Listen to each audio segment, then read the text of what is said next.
Vipa? Kawaida. Ni jambo jema sana hili. Ni kweli. Na hapa kikubwa tumsubiri mwenyewe akija. Tumuulizie vizuri kwa sababu hatuna uwezo wa kurudisha majibu bila kumuulizia mwenyewe. Ni kweli? Sheria iko hivyo. Maisha mengine unaona aje mzangu? Hivyo hivyo tutafanyaje? Unajitahidi au si? Wanaume ndio sisi tulipambana na nyinyi. Sababu leo nisipofanya vizuri mimi na wewe maisha yako yakiwa vibaya. Kila mtu hajui kutunza familia. Wakati mimi najiweza, bali sijui kupambana. Kwa hiyo mimi ni mwanaume acha nipambane. Na niseme kwamba hapa ni bado kabisa. Sijafikia pale ninapopata. Karibu mwanangu. Shikamoo. Vipi? Baada kazini. Umeshinda karibu. Salama tu.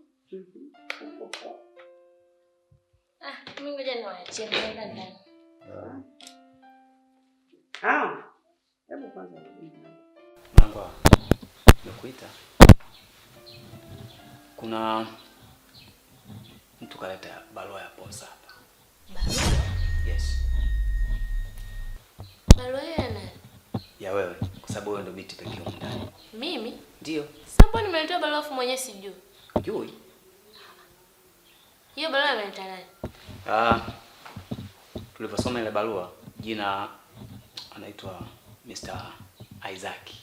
Isaac? Yes. Isaac. Vipi unjui? Baba wewe mtumishi. wewe umjui? Simjui baba. Ningekuwa namjua si ningesema. Wewe mtumishi simjui.